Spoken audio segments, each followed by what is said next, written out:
الحمد لله نحمده ونستعينه ونستغفره ونعوذ بالله من شرور أنفسنا ومن سيئات أعمالنا من يهده الله فلا مضل له ومن يضلله فلا هادي له ونشهد أن لا إله إلا الله ونشهد أن محمدا عبده ورسوله أرسله بالحق بشيرا ونذيرا وداعيا إلى الله بإذنه وسراجا منيرا أما بعد فأعوذ بالله من الشيطان الرجيم بسم الله الرحمن الرحيم أينما تكونوا يدرككم الموت ولو كنتم في بروج مشيدة وقال عز وجل في موضع آخر كل نفس ذائقة الموت وقال النبي صلى الله عليه وسلم الكيس من دان نفسه وعمل لما بعد الموت والعاجز من أتبع نفسه هواها وتمنى على الله الأماني أو كما قال عليه الصلاة والسلام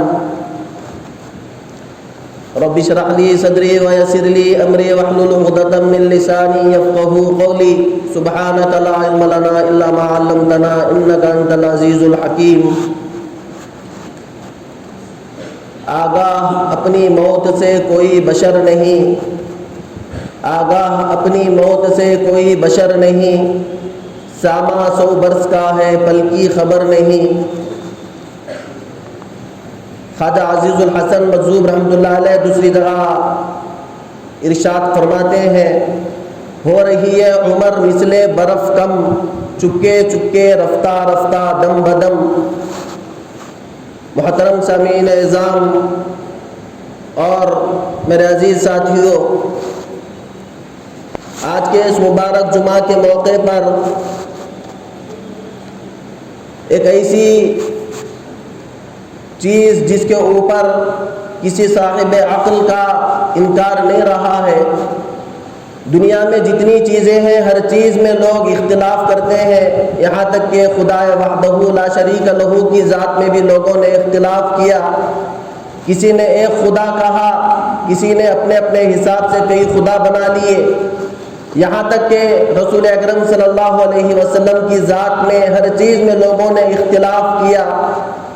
لیکن موت ایک ایسی کڑوی حقیقت ہے جس کا کسی صاحب عقل نے انکار نہیں کیا۔ اللہ کے پیارے نبی صلی اللہ علیہ وسلم نے ارشاد فرمایا اکثروا ذکر ہاضم لذات الموت، کہ ایمان والوں لذتوں کی توڑنے والی چیز یعنی موت کو کثرت سے یاد کیا کرو۔ تو موت ایک ایسی کڑوی حقیقت ہے جس کا ہر ایک جاندار کو مزہ چکھنا ہی ہے۔ اللہ رب العزت نے قرآن پاک میں ارشاد فرمایا کل نفس ذائقۃ الموت، ہر جاندار کو موت کا مزہ چکھنا ہی ہے۔ اب وہ ذائقہ کیسے ہوگا؟ اب وہ ذائقہ اللہ نے کہا تو ذائقہ کڑوا بھی ہوتا ہے، اچھا بھی ہوتا ہے، میٹھا بھی ہوتا ہے، کڑوا بھی ہوتا ہے۔ ایسے ہی ہر ایک انسان کو موت کا مزہ چکھنا ہی ہے۔ اب جیسی زندگی ہوگی ویسی موت ہوگی۔ موت ایمان پر، اللہ کے حکموں پر، رسول اکرم صلی اللہ علیہ وسلم کے بتائے اصولوں کے مطابق زندگی ہوگی تو پھر وہ موت ہمارے لیے رحمت بنے گی۔ اللہ کے پیارے نبی صلی اللہ علیہ وسلم نے ارشاد فرمایا الموت جسر یوصل الحبیب الی الحبیب، کہ موت ایک پل ہے جو ایک حبیب کو دوسرے حبیب سے ملاتی ہے۔ موت اس کا نام ہے کہ ایک انسان کی روح نکل کے اللہ وحدہ لا شریک لہ کے پاس چلی جا رہی ہے۔ اسی لیے اللہ کے پیارے نبی صلی اللہ علیہ وسلم نے ارشاد فرمایا کہ موت تو ایمان والے کے لیے رحمت ہے۔ کیوں؟ کیونکہ دنیا کی زندگی فانی، ختم ہونے والی محدود زندگی ہے، اور وہ آخرت کی زندگی لامحدود، کبھی ختم نہیں ہونے والی زندگی ہے۔ اس کو اللہ کے پیارے نبی علیہ الصلوۃ والسلام کی حدیث کے مفہوم میں یوں سمجھ سکتے ہیں کہ ساری دنیا، اتنی بڑی دنیا کو رائی کے دانوں سے بھر دے، اور ایک پرندے کو یہ حکم دے کہ ہر 1000 سال میں ایک رائی کا دانہ اٹھانا، تو ساری دنیا سے رائی کے دانے ختم ہو جائیں گے، لیکن وہ آخرت کی زندگی ختم نہیں ہوگی۔ اور یہ دنیا کی زندگی جو کہ مختصر سی زندگی ہے، اللہ رب العزت نے فرمایا خلق الموت والحیات لیبلوکم ایکم احسن عملا، کہ ہم نے موت اور زندگی دونوں انسان کے لیے آزمائش کے طور پہ دیا ہے، تاکہ ہم امتحان لیں، تاکہ ہم انسانوں کو پرکھیں کہ ایکم احسن عملا، کہ تم نے بہترین عمل کر کے کون میرے پاس آئے گا۔ وہ ہمیشہ ہمیشہ کی زندگی کی کامیابی کے لیے بطور امتحان کے اللہ رب العزت نے یہ دنیا کی فانی ختم ہونے والی زندگی دی، جس دنیا کو اللہ رب العزت نے فرمایا کہ دار الغرور، کہ دنیا دھوکے کا گھر ہے، انما هذه الحیات الدنیا لہو ولعب وان الدار الاخرۃ لہی القرار، کہ یہ دنیا کی زندگی ایک کھیل تماشا ہے، یہ دنیا کی زندگی ختم ہونے والی ہے، وان الدار الاخرۃ، کہ وہ آخرت کا گھر وہ ہمیشہ ہمیشہ کا رہنے کا ٹھکانہ ہے، وہ ہمیشہ کی ٹھکانے کے لیے اللہ رب العزت نے یہ مختصر سی زندگی مجھے اور آپ کو دی ہے۔ حضرت نوح علیہ السلام بڑے جلیل القدر نبی ہیں، اللہ رب العزت نے حضرت نوح علیہ السلام کو 1400 سال کی عمر عطا فرمائی۔ حضرت جبرائیل علیہ السلام حضرت نوح کے پاس آئے اور فرمایا کہ نوح، اللہ نے آپ کو بڑی لمبی زندگی عطا فرمائی، آپ اتنی لمبی زندگی کو کیسے محسوس کر رہے ہیں؟ تو حضرت نوح علیہ السلام نے فرمایا ایک گھر کے ایک دروازے میں سے داخل ہو کے دوسرے دروازے سے باہر نکلنے کی طرح محسوس کر رہا ہوں۔ یعنی 1400 سال زندگی گزارنے کے بعد میں حضرت نوح فرما رہے ہیں کہ میں گھر کے ایک دروازے سے داخل ہو کے دوسرے دروازے سے نکلنے کی مقدار کی میری زندگی ہے۔ اور اللہ پاک نے مجھے اور آپ کو جو زندگی دی ہے، اتنی مختصر سی زندگی، خود اللہ کے پیارے نبی صلی اللہ علیہ وسلم نے فرمایا عمر امتی، کہ میری امت کی عمریں 60 سے 70 سال کے درمیان کی ہے۔ اب یہ 60 سے 70 سالہ زندگی میں 15 سال 14 سال بلوغت سے پہلے کے وہ زندگی میں سے نکال لیں، بچے گی 45 سال کی زندگی، اس میں رات کی نیندوں کو نکال لیں تو مختصر سی زندگی کے بنیاد پہ اللہ وہ ہمیشہ ہمیشہ کی زندگی کے کامیابی کے فیصلے فرما رہے ہیں۔ لیکن آج ہم اپنی زندگی میں، اپنی دوڑ دھوپ میں اور اپنی دنیاوی مشاغل میں ایسے مگن ہیں، اس کو علامہ رومی رحمۃ اللہ علیہ نے ایک مثال سے سمجھایا کہ ایک بکریاں چرانے والا چرواہا وہ جنگلوں میں بکریوں کو چرایا کرتا اور جنگل کے اندر کبھی داخل نہیں ہوا کرتا تھا۔ ایک مرتبہ ایک بکری وہ بکری چراتے چراتے بکری جنگل کے اندر گھس گئی، وہ بکری کو پکڑنے کے لیے اس کے پیچھے بھاگتے بھاگتے جنگل کے اندر چلا گیا اور وہاں پہ اس کو چمکتے ہوئے پتھر مل گئے۔ چمکتے ہوئے پتھر ہاتھ میں مل گئے تو آدمی بڑا خوش ہوا کہ چلو مجھے خوبصورت پتھر چمکتے ہوئے مل گئے۔ آدمی وہ پتھروں کو لایا، گھر کے پاس بیٹھا، غلیل میں پتھروں کو ڈالا اور جھاڑ کے اوپر بیٹھے ہوئے کبوں کو اڑانے لگ گیا۔ بہت سارے پتھر تھے، وہ کبوں کو اڑاتا گیا یہاں تک کہ سارے چمکیلے پتھر ختم ہو گئے۔ آخری پتھر جب اس کے غلیل میں تھا، وہاں سے ایک جوہری گزر رہا تھا، جوہری کی نگاہ جیسے ہی وہ پتھر پہ پڑی، اس نے اس کا ہاتھ پکڑ لیا، پکڑ کے کہا کہ ذرا سمجھتے ہو کہ یہ کتنا قیمتی پتھر ہے، اس کی قیمت سارے شہر میں کوئی آدمی نہیں لگا سکتا، یہ بے انتہا قیمتی پتھر ہے۔ تو آدمی کی چیخیں نکل گئی، آدمی خوب رونے لگا۔ تو جوہری نے کہا کہ میں تیرے لیے ایک بہت خوشخبری کی بات سنا رہا ہوں کہ تیرے ہاتھ میں بہت قیمتی پتھر ہے جس کی بولی اور قیمت کوئی آدمی نہیں لگا سکتا، اس کے باوجود تم کیوں رو رہے ہو؟ تو اس آدمی نے کہا کہ میرے پاس ایسے بہت سارے پتھر رکھے ہوئے تھے، میں نے غفلت اور نادانی میں سارے پتھروں کو اڑا دیا، اب صرف آخری ایک پتھر میرے ہاتھ کے اندر بچا ہوا ہے۔ تو مولانا رومی رحمۃ اللہ علیہ نے لکھا اس کی تمثیل دے کے، فرمایا کہ یہی حال ہماری اپنی زندگیوں کا ہے کہ اللہ نے ہمیں 60 سال کی زندگی، 70 سال کی زندگی، 40 سال کی زندگی، کون سا آدمی کتنی زندگی لایا کسی کو کچھ پتہ ہی نہیں ہے۔ اور کتنی زندگی کی بہاریں، کتنے زندگی کے قیمتی سال غفلتوں میں اللہ کے حکموں کو توڑ کے، اللہ کے پیارے نبی کے فرمان کو چھوڑ کے ہم زندگی کو گزار رہے ہیں، اور کتنے قیمتی سال ہماری زندگی سے کم ہو رہے ہیں اور ہم کو پتہ بھی نہیں چل رہا ہے۔ زندگی کا ایک دن گزر گیا، مطلب یہ ہے کہ ہم موت کے قریب جا رہے ہیں۔ زندگی کی ہماری 60 سالہ زندگی ہے، ہم ایک دن گزار دیے، مطلب یہ ہے کہ ہماری زندگی کا ایک دن کم ہو گیا۔ ایک سال گزر گیا تو ہم خوشخبری کہتے رہے ہیں کہ ہیپی برتھ ڈے ہے، آج آپ کا جنم دن آپ کو مبارک ہو، نیا سال مبارک ہو۔ تو علامہ اقبال نے کہا ایک اور اینٹ گر گئی دیوار حیات سے، ایک اور اینٹ گر گئی دیوار حیات سے، نادا کہہ رہے ہیں نیا سال مبارک۔ زندگی کا ایک دن گزر رہا ہے، زندگی کا ایک سال گزر رہا ہے، مطلب یہ ہے کہ ہم موت کے قریب آ رہے ہیں۔ حضرت عمر فاروق رضی اللہ تعالیٰ عنہ اپنے ایک خاص خادم کو بلائے اور بلا کے کہا کہ دیکھو مجھے روزانہ موت کی یاد دلایا کیا کرو تاکہ مجھے موت یاد رہے اور دنیا کی مشاغل میں، دنیا کی محبتوں میں رہ کے میں وہ آخرت سے غافل نہ ہو جاؤں۔ ایک وقت گزرا، حضرت عمر فاروق رضی اللہ تعالیٰ عنہ نے اپنے خادم کو بلا کے کہا کہ اب مجھے موت کی یاد مت دلایا کرو۔ خادم نے پوچھا بات کیا ہوئی؟ تو حضرت عمر فاروق رضی اللہ تعالیٰ عنہ نے کہا کہ اب میری داڑھی کے اندر بال سفید آ چکے ہیں، یہ سفید بال مجھے روزانہ یاد دلا رہے ہیں کہ ایک دن گزر رہا ہے تو تم موت کے ایک دن قریب آ رہے ہو۔ اب زندگی کے لمحات بچے کچے ہیں، ان بچے کچے لمحات کے اندر اللہ کو یاد کر لیا کرو۔ اللہ کے پیارے نبی صلی اللہ علیہ وسلم حضرات صحابہ کرام رضوان اللہ علیہم اجمعین کو نصیحت فرما رہے تھے۔ فرمایا کہ ہر چیز کو، لوہے کو بھی زنگ لگ جایا کرتا ہے، لہذا اسی طرح انسان کی زندگی کے اوپر، انسان کے دل کے اوپر بھی زنگ لگ جایا کرتا ہے۔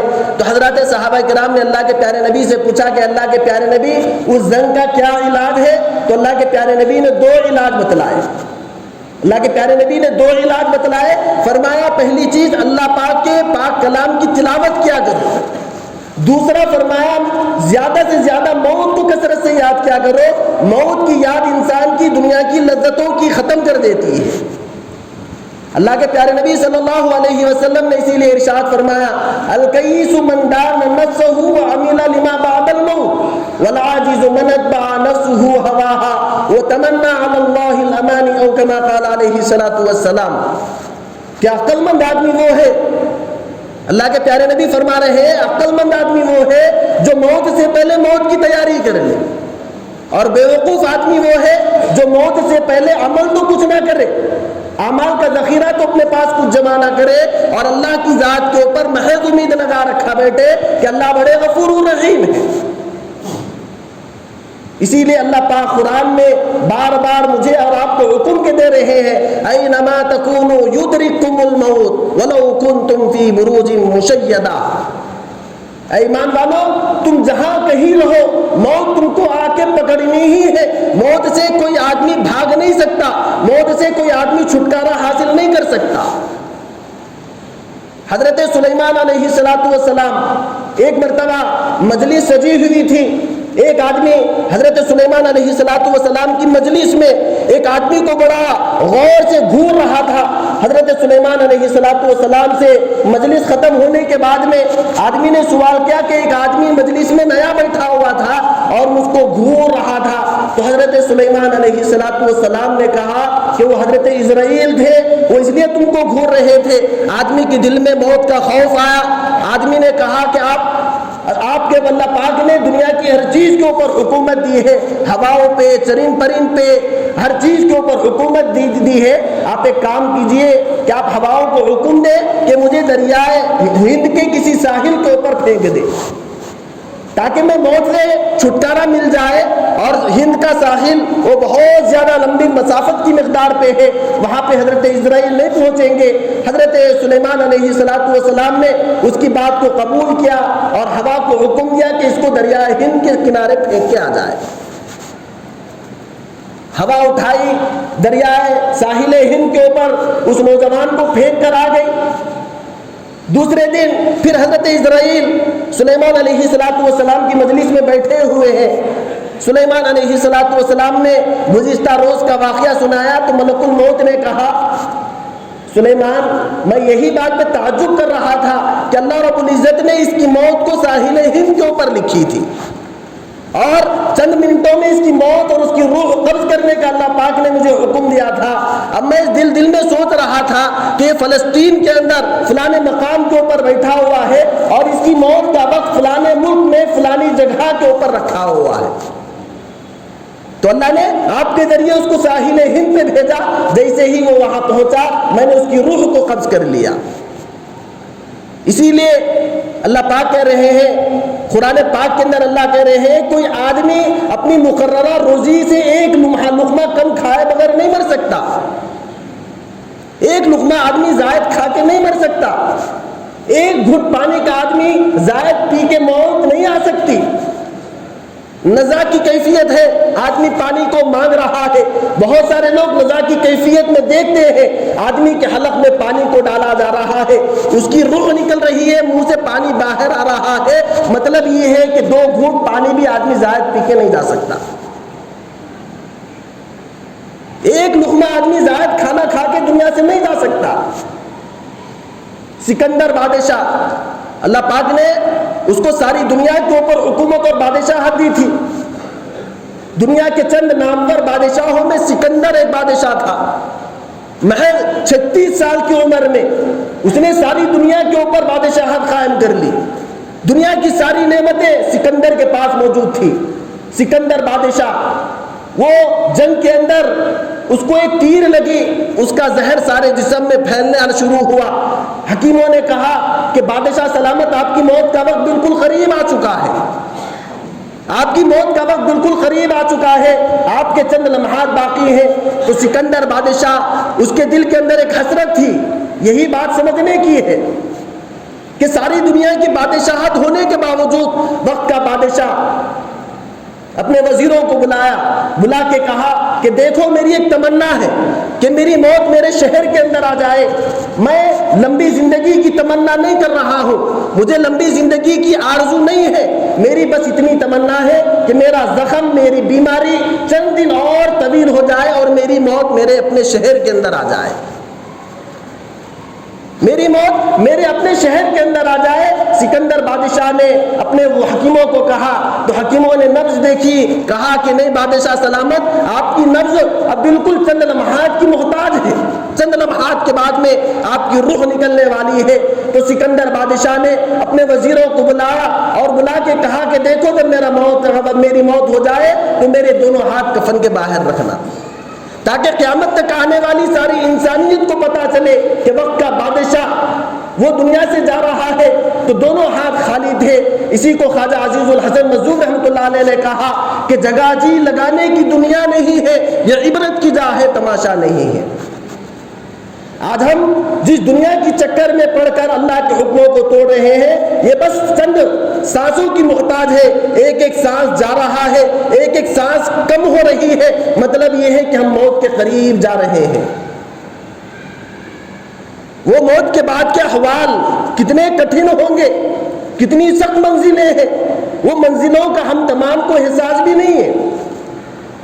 آج غفلت بھری زندگی کے اندر غفلتیں اتنی بے انتہا ہو چکی ہیں, اللہ کے حکام ہماری زندگی سے چھوٹ رہے ہیں, ہم کو پتہ بھی نہیں چل رہا. موت سانس نکلنے کے بعد میں کیا احوال ہونے والے ہیں. اللہ کے پیارے نبی صلی اللہ علیہ وسلم نے فرمایا استنزہوا عن البول فإن عامة عذاب القبر منہ. سانس رک گئی, انسان عمل کا دفتر بند ہو گیا. اللہ کے پیارے نبی صلی اللہ علیہ وسلم فرما رہے ہیں یتبع المیت ثلاث, 3 چیزیں آدمی کے ساتھ ہوں گی. موت روح نکلتے ہی 3 چیزیں, مال, بیوی, بچے. تیسری چیز انسان کے اعمال, بیوی بچے موت کے ساتھ ہی اس کی تجہیز و تکفین کے انتظام میں لگ جائیں گے. مال و دولت جس کو کروڑ کی بیلنس کو جمع کرنے کی چکر میں اللہ کے حکم کو توڑے ہوں گے, موت کے ساتھ ہی مال کے اوپر سے حق ختم ہو گیا. موت کے ساتھ ہی مال پہ جہاں ختم، وارثین قبر کے گڑھے تک ساتھ دیں گے، پھر وہ قبر کے گڑھے میں اپنے اعمال ناموں کو پیش کرنا پڑے گا۔ وہاں پہ انسان اللہ سے فریاد کرے گا لعلی ارجع اعمل صالحا، اے اللہ واپس دنیا میں بھیجیے، منزل دیکھ لیے۔ قبر کا منظر دیکھنے کے بعد انسان اللہ سے فریاد کرے گا اے اللہ واپس دنیا میں بھیجیے۔ موت انتہائی کٹھن چیز ہے۔ حضرت عثمان غنی رضی اللہ تعالیٰ عنہ سے کسی نے پوچھا اے عثمان غنی، آپ جنت و جہنم کے تذکروں سے اتنا نہیں روتے جتنا قبر کے تذکرے سے روتے ہیں؟ تو حضرت عثمان غنی نے فرمایا کہ مجھے سب سے زیادہ عذاب قبر کا ڈر ہوتا ہے کہ یہ پہلی آخرت کی منزلوں میں پہلی منزل ہے، اگر یہ پہلی منزل پار ہو گئی آگے کی منزلیں آسانی کے ساتھ پار ہو جائیں گی۔ اب وہ پہلی منزل کے اندر جو عمومی طور سے ہمارے معاشرے میں گناہ، جس کے بارے میں اللہ کے پیارے نبی صلی اللہ علیہ وسلم نے فرمایا استنزہوا عن البول، کہ پیشاب کے چھٹوں سے بچا کرو، فإن عامة عذاب القبر منہ، کیونکہ عمومی طور سے عذاب قبر پیشاب کے چھٹوں سے نہ بچنے کی وجہ سے ہوتا ہے۔ آج ہم دیکھیں یقیناً اسلام میں لباس کی کوئی قید نہیں، مرد حضرات اپنے لباس کو چست لباس کے علاوہ ڈھیلا ڈھالا لباس پہننے کی اجازت ضرور ہے، لیکن آج جو فیشن کے نام پہ جو تنگ لباس پہنے جا رہے ہیں، اور چھوٹے استنجا خانوں میں بہت سارے نوجوان استنجا کرنے کے بعد میں پیشاب کے چھینٹوں سے احتیاط نہیں ہوتا۔ ضمنی بات ہے لیکن اہم شرعی بات ہے، لہذا سنجیدگی کے ساتھ سنیں، عمل کی نیت سے سنیں، اپنے نوجوان ساتھیوں تک یہ بات پہنچانے کی کوشش کریں کہ ہم عمومی طور سے چھوٹے استنجا خانوں میں جاتے ہیں، بہت سارے نوجوان جینس پہنے ہوئے ہوتے ہیں، پیشاب کر رہے ہیں، پیشاب سے فراغت کے بعد میں یہ محسوس ہوتا ہے کہ ہم پیشاب سے فارغ ہو گئے، لیکن پیشاب کی نالی میں راستے میں بہت سارے پیشاب کے قطرات رکے ہوئے ہوتے ہیں۔ اسی کے بارے میں اللہ کے پیارے نبی نے فرمایا کہ یہ پیشاب کے چھٹوں سے بچا کرو، کیونکہ عذاب قبر یہ پیشاب کے چھٹوں کی وجہ سے ہوتا ہے۔ تو اس کا آسان طریقہ یہ ہے کہ ہم چھوٹے استنجا خانوں میں چلے گئے، استنجا کے فراغت کے بعد میں اچھی طرح کھڑے ہو جائیں، اور پھر اطمینان سے بیٹھ کے جب تک مکمل اطمینان نہ ہو، مکمل تسلی نہ ہو، اس وقت تک ہم سارے کے سارے چھٹوں کے نکلنے کا انتظار کریں۔ اسی لیے اللہ کے پیارے نبی صلی اللہ علیہ وسلم نے فرمایا کہ عام طور سے عذاب قبر یہ پیشاب کے چھٹوں سے نہ بچنے کی وجہ سے ہوتا ہے، اور دوسری چیز فرمایا کہ چغل خوری کی وجہ سے، کہ ادھر کی بات سن رہے ہیں ادھر لگا رہے ہیں، ادھر کی بات سن رہے ہیں تیسری جگہ لگا رہے ہیں، یہ چغل خوری کی وجہ سے عذاب قبر ہوتا ہے۔ کتنا بڑا گناہ ہے! آج ہمارے معاشرے میں یہ دونوں گناہوں کو گناہ بھی نہیں سمجھا جا رہا ہے۔ کتنے نوجوان ہیں، اللہ معاف فرمائے، گلی کے کناروں پر کچڑا کنڈی کے اوپر کھڑے ہو کے آرام سے استنجا کر رہے ہیں، اور پاکی صفائی کا اہتمام نہیں ہو رہا ہے۔ جو دین، جو شریعت مجھے اور آپ کو حکم دے رہی ہے الطہارۃ شطر الایمان، کہ پاکی صفائی آدھا ایمان ہے، کتنے نوجوان ہیں نماز کا حکم دیں کہ نماز کو چلو تھوڑا قرآن پاک پڑھ لو تو بہت ہی آرام سے کہتے ہیں کہ ہم پاک نہیں ہیں، ہم صاف پاکی صفائی میں نہیں ہیں۔